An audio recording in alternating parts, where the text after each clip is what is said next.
Alors dans cette leçon, on va voir comment se comportent, 2 fils parcourus par des courants, et comment s'exerce la force magnétique de l'un sur l'autre. Donc tout d'abord, en fait, en 3 dimensions, vous auriez un fil ici et un autre, à côté. Donc ce sont ces 2 fils-là. Et puis, si on regarde, donc, ici, on aurait une vue de dessus de cette image, en 3 dimensions. Donc, ce qui est figuré ici par les cercles, ce sont les lignes de champ magnétique, qui sont induites donc, le champ magnétique induit par la circulation des électrons dans le fil. Alors ici, on a mis une croix pour la vitesse des électrons, ça veut dire que les électrons descendraient ici dans le fil. Donc quand on regarde ça, on a ici 2 fils donc figurés en noir, qui sont parcourus par un courant qui s'enfonce dans la page. Donc cela crée, un champ magnétique autour de chacun des fils et maintenant on va regarder qu'est-ce qui se passe pour le fil 1 qui est à gauche.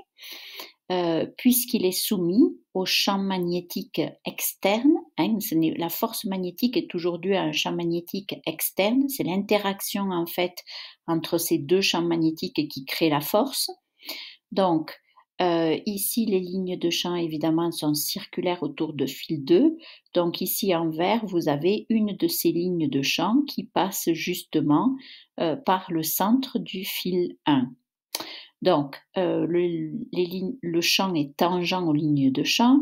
Donc ici, au centre, le champ dû au fil 2 serait donc dirigé vers le bas de la page.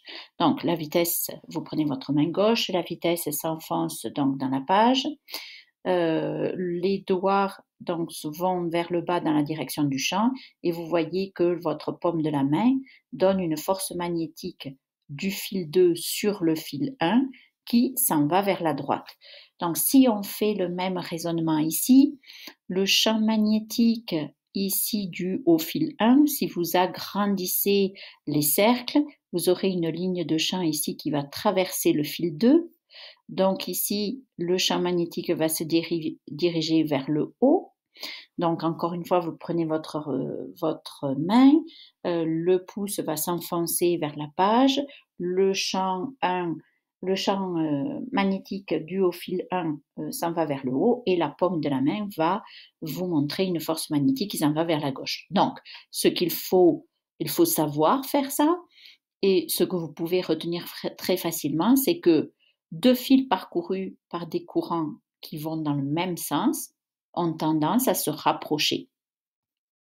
Alors si on se regarde ce qui se passe, pour des fils parcourus, par des courants qui vont en sens inverse, donc ici, on a, le champ donc dû au fil 1.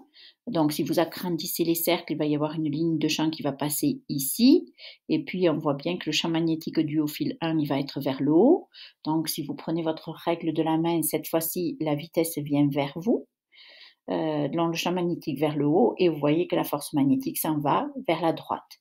Donc si on fait le même raisonnement ici, la force magnétique due au fil 2 sur le fil 1 s'en va vers la gauche. Donc des fils parcourus par des courants qui circulent en sens inverse vont avoir tendance à se repousser.